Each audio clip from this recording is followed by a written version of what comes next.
Hey guys, get all cozy. I got my blanket here. Let's read about Tally's latest adventures, huh? Familiar sights. They reached the edge of the desert on the next night, on schedule, then followed a river for 3 days, all the way to the sea. It took them still farther north, and the October chill had turned as cold as any winter Tally had ever felt. David unpacked city-made Arctic gear, a shiny silver mylar, which Tally wore over her handmade sweater, her only possession left from the smoke. She was glad she dropped off to sleep in the night before the specials had invaded, or so it hadn't been lost that day like everything else. The night spent on the board seemed to pass quickly. On this journey, there was none of Shay's cryptic clues to puzzle through, no brush fires to escape, and no antique rusty machines descending to scare her to death. The world seemed to be empty except the occasional ruin, as if Tally and David were the last people to survive. They augmented their diet with fish caught from the river, and Tally roasted a rabbit on the fire she built herself. She watched David repair his leather clothes and decided she would never be able to manage a needle and thread well.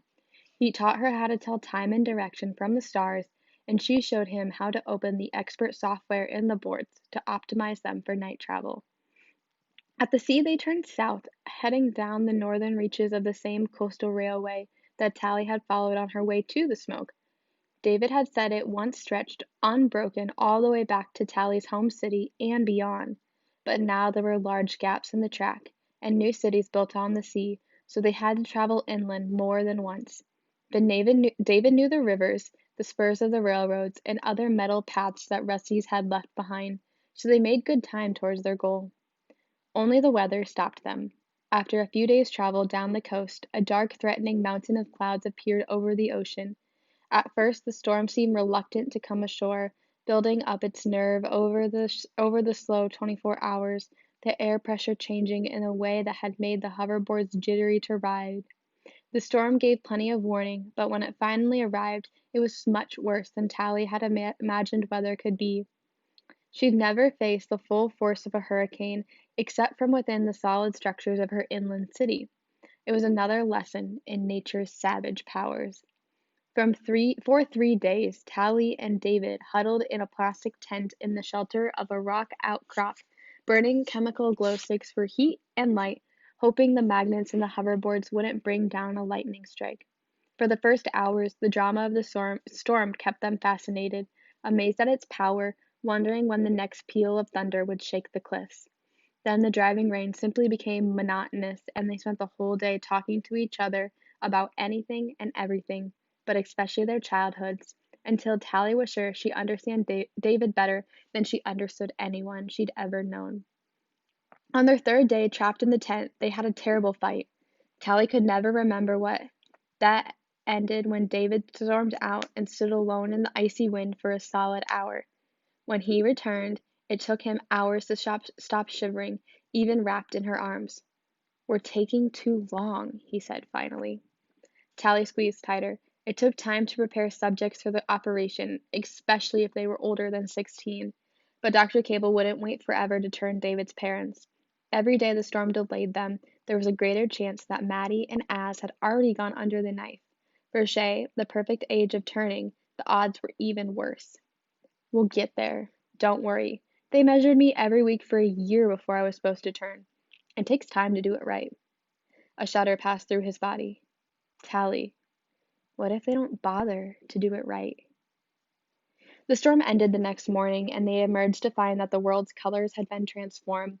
The clouds were bright pink, the grass unearthly green, and the ocean darker than Tally had ever seen it, marked only by the foam crest of waves and a peppering driftwood driven by the sea.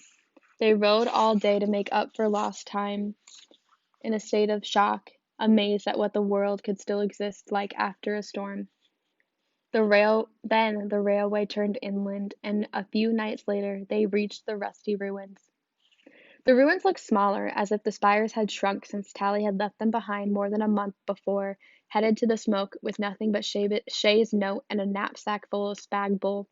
As she and David passed through the dark streets, the ghost of the Rusties no longer seemed to threaten from the windows.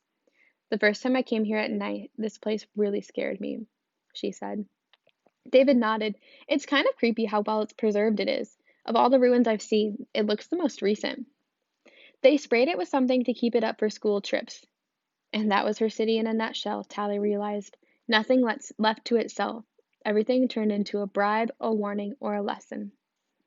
They stowed most of their gear in a collapsed building far from the center, a crumbling place where even the taunt uglies would probably avoid, packing only water purifiers, a flashlight, and a few food packets.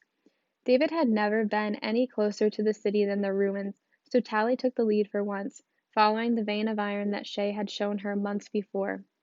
Do you think we'll ever be friends again? She asked as they hiked over the river, lugging their boards for the first time the entire trip. You and Shay? Of course. Even after you and me? Once we've rescued her from the specials, I'm sure she'll forgive you. I'm sure she'll forgive you for just about anything. Tally was silent. Shay had already guessed that Tally had betrayed Smoke. She doubted anything would ever make up for that. Once they reached the river, they shot down the white water at top speed, glad to finally be free from the heavy saddlebags. With the spray hitting her face, the roar of water all around her, Tally could almost imagine this was one of her expeditions, back when she was a carefree city kid, and not a what was she now? No longer a spy, and she couldn't call herself a Smoky anymore. Hardly a pretty, but she didn't feel like an ugly either. She was nothing in particular, but at least she had a purpose. The city came into view. There it is, she called to David over the churning water. But you've seen cities before, right? I've been this close to a few, but not much closer. Tally gazed down at the familiar skyline, the slender trails of fireworks silhouetting the party towers and mansions. She felt a pang of something like homesickness, but much worse. The sight of New Pretty Town had once filled her with longing. Now the skyline was like a vacant shell, all its promises gone. Like David, she had lost her home, but unlike the Smoke, her city still existed, right in front of her eyes. But it was emptied of everything it had once met.